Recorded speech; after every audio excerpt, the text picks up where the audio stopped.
Waouh, quel beau match! J'ai l'immense plaisir de vous retrouver en ce jour sur The Rican Spoke. Sans plus tarder, nous allons aujourd'hui parler de l'actualité sportive ayant opposé le Real Madrid à la Real Sociedad en Liga BBVA. Quel beau match, encore une fois de plus. Le Real Madrid s'est imposé sur le score de 4-1, un score sans appel, un score qui est tout à fait logique et un score qui est tout à fait justifiable. Tout d'abord, le match avait très mal commencé pour le Real Madrid aujourd'hui parce qu'on a vu que le Real Madrid s'est fait secouer, s'est fait bouger. Le Real Madrid n'a pas su répondre présent dans les premières minutes du match. Le Real Madrid a concédé un penalty évitable de la part de Dani Carvajal qui fait faute sur David Silva et qui offre un but à Mikel Oyarzabal, si je ne me trompe pas bien, si je prononce bien son nom pour être précis et tout. On a vu qu'un Real Madrid qui était là, qui a su répondre quand il fallait. Mais tout d'abord, j'aimerais d'abord préciser un truc sur Carvajal en fait. J'ai l'impression que ce joueur ne progresse plus. J'ai l'impression de ne plus voir le Carvajal de 2016, de 2017 et tout. C'est un joueur qui cuit. C'est un joueur qui n'arrive plus à jouer. Je pense que ses nombreuses blessures lui ont pas rendu service. Je pense que c'est un joueur qui n'a plus le niveau du Real Madrid. En fait, pour être précis, il faut être honnête et tout. Carvajal, il n'a plus sa place au Real Madrid. C'est un joueur qui joue parce qu'il n'y a personne à sa place. C'est un joueur qui continue des titulaires parce qu'il n'a pas de concurrent en fait. Et c'est ça le défaut du Real Madrid en fait. C'est ça le problème du Real Madrid. On préfère vendre des joueurs comme les Achraf Hakimi au Paris Saint-Germain, à Dortmund, à l'Inter Milan. Au lieu de garder Hakimi au Real Madrid, ça aurait fait une plus-value pour le Real. Ça aurait donné au Real Madrid un bon effectif, ça aurait donné au Real Madrid un bon 11 de départ. Le Real Madrid serait serein en défense, serait mieux appliqué, n'aurait pas genre tous les problèmes qu'il rencontre aujourd'hui avec un Dani Carvajal qui commet les mêmes erreurs, que ce soit face au Paris Saint-Germain, que ce soit face à la Real Sociedad. Ce joueur est nul, il est dépassé, il faut le remplacer, il faut le changer. C'est primordial pour le Real Madrid. On ne peut pas se permettre au Real Madrid d'avoir un défenseur comme Dani Carvajal qui passe son temps 1, 2, 3 à se jeter et faire des fautes stupides en surface de réparation quand même. C'est vraiment terrible ça, cette affaire. Il faudrait que le Real Madrid se penche sur son cas et lui trouve un remplaçant digne de ce nom qui pourrait le concurrencer. Sinon, ce serait encore catastrophique pour le Real Madrid dans les matchs à venir. Encore, là j'ai fini, merci. Maintenant, on va passer à la suite. Le Real Madrid a été malmené en début de match, 1-0 par Mikel Oyarzabal. Mais le Real Madrid a montré une force de caractère par l'entremise d'Eduardo Camavinga, ce jeune qui a été recruté cette saison par le Real Madrid et tout. Il a su marquer un beau but, il a su, franchement, Camavinga, il n'y a rien à dire, on ne le présente plus. Il a prouvé à Rennes sa valeur. Contre le Paris Saint-Germain à l'époque, il a prouvé au championnat de France. Là, il prouve au Real Madrid encore. Son premier match avec le Real Madrid, il a su marquer. Il a été bon. C'est un joueur qui ne commet pas assez d'erreurs. C'est un joueur qui se donne à fond sur le terrain. C'est un joueur qui va par-ci, par-là dans le match. Il cherche la balle, il récupère, il fait des accélérations, il fait des dribbles, il fait des différences. C'est un joueur qui a un jeu propre, un jeu simple. Et c'est le meilleur en fait de sa génération au milieu de terrain apparemment. Sans oublier Fede Valverde parce que ce sont les deux meilleurs du Real Madrid à ce qu'on sache. Donc c'était un beau match de sa part et quel but de Camavinga qu'il met, c'est vraiment un très très beau but. Un beau golazo. En tout cas, je n'étais pas prêt à ce but en fait. Je ne savais pas que Camavinga était capable de marquer de buts aussi beaux comme ça. Là. Ça m'a vraiment surpris et tout. Je pense que c'était un message pour Ancelotti pour dire Ancelotti, écoute, regarde, moi je suis là, je suis Camavinga. Je suis capable de marquer autant de buts que Benzema, autant de buts que Valverde, autant de buts que qui tu veux là. Mais moi, sur le terrain, je te démontre ma valeur en fait. Et c'est ça que Camavinga a fait aujourd'hui. Il a su prouver, il a montré à son coach qu'il était meilleur. Il a montré à son coach qu'on pouvait compter sur lui. Il a montré à son coach que Modric, Casemiro, Kroos n'étaient plus au niveau. Même si il faut pas dire du n'importe quoi quand même, parce qu'aujourd'hui, on a quand même vu que Luka Modric, ayant senti qu'il était menacé par le but de Camavinga, il s'est aussi, lui aussi appliqué pour mettre un beau but en fait. On avait l'impression aujourd'hui d'assister à une concurrence de deux milieux de terrain qui savaient que, écoute, si tu fais pas des efforts, Ancelotti te met sur le banc, moi je joue à ta place. Donc Modric a su répondre aussi au but de Camavinga en marquant aussi à son tour un très très beau but. Et cela ne peut qu'être avantageux pour le Real Madrid en fait d'avoir en son sein deux milieux de terrain qui sont capables de marquer des buts.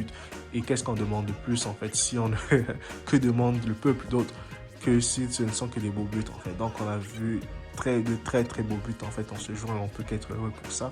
À part ça, on a vu un Karim Benzema qui aurait pu signer un quadruplé, mais on lui a refusé quand même 2 buts. Et bon, c'est quand même un peu dommageable de voir que Benzema en ce jour n'a pas pu marquer 2 buts. Parce que je crois qu'il en a juste marqué un seul. Hein. Donc, c'était ça. Mais vraiment, félicitations à l'ensemble de l'équipe, à Eder Militao qui est un très bon défenseur qui n'est plus à présenter. Eder Militao fait ses matchs, il joue son jeu, il a un jeu propre. C'est un défenseur qui est solide sur l'orme, il est dur. Il se fait pas avoir n'importe comment. On plébiscite toujours Virgil van Dijk, mais Militao aussi c'est un très bon défenseur. Militao aussi mérite d'être reconnu en tant qu'un meilleur défenseur en fait. On a aussi David Alaba qui fait toujours des très beaux matchs quand il est aligné. Ferland Mendy qui joue toujours très bien.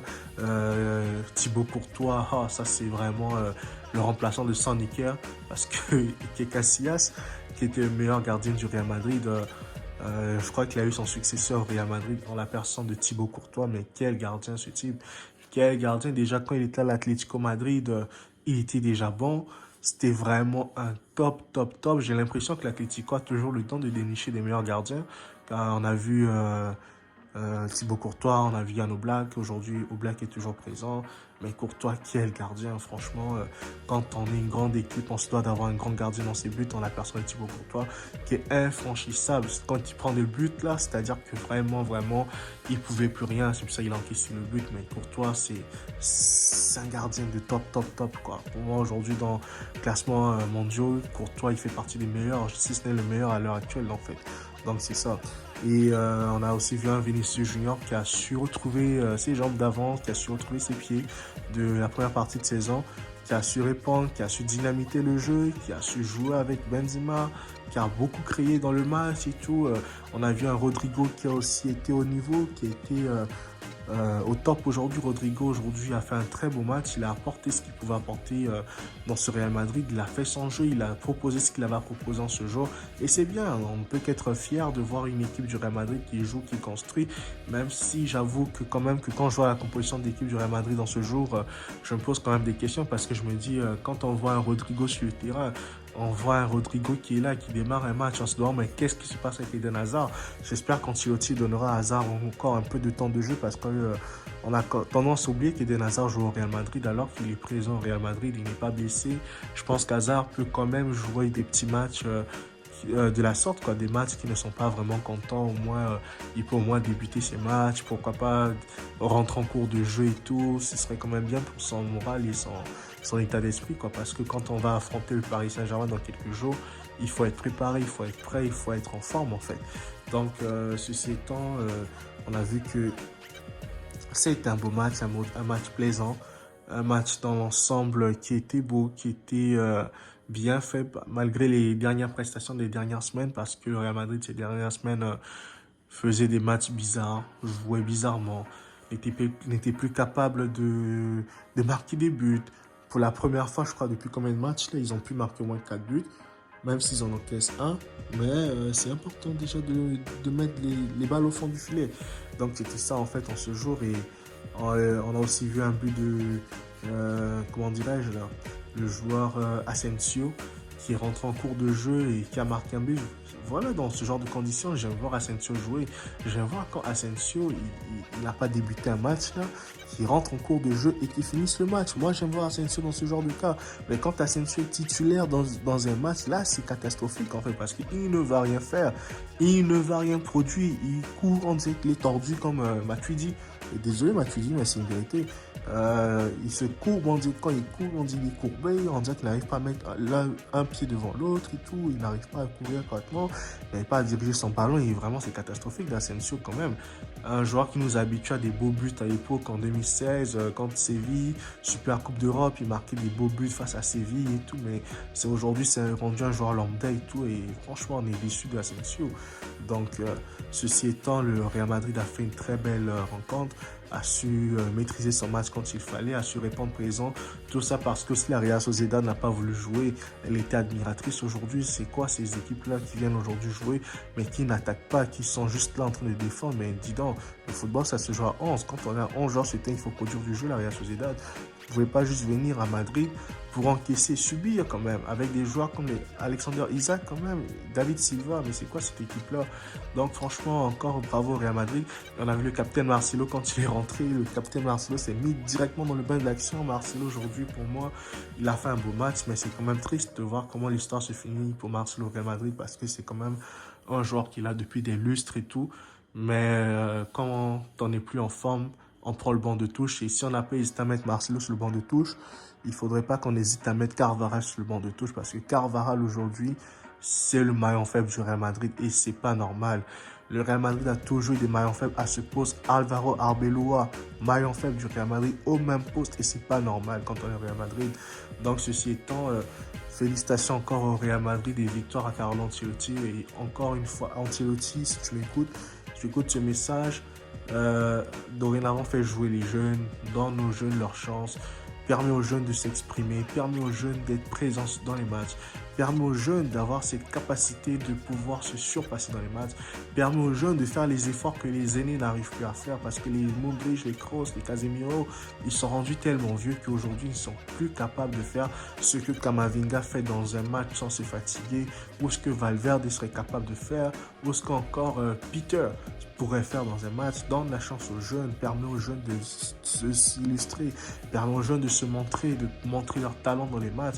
Et je pense qu'aujourd'hui, la victoire du Real Madrid est un message fort pour Paris, parce que le Real Madrid joue Paris dans 3 jours, 4 jours, parce qu'ils vont affronter Paris Saint-Germain mercredi.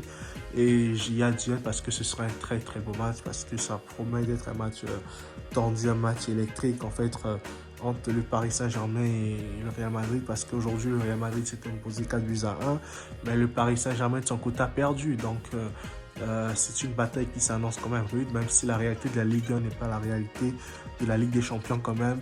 Ce ne sont pas deux choses identiques, c'est deux choses totalement différentes. Il y a un Paris Saint-Germain avec Mbappé et un Paris Saint-Germain sans Mbappé. Donc on va voir ce que ça va donner le mercredi en fait. Quant à moi, je vous dis à très bientôt. Restez branchés, connectés sur The Rick and Spoke. Si vous avez aimé cette vidéo, n'hésitez pas à me lâcher un pouce bleu et à vous abonner sur la chaîne, ou en commentant aussi. Vous pouvez aussi commenter, je serai ravi de répondre aux commentaires. Allez, merci beaucoup. Quant à moi, je vous dis à très bientôt. Prenez bien soin de vous. Ciao.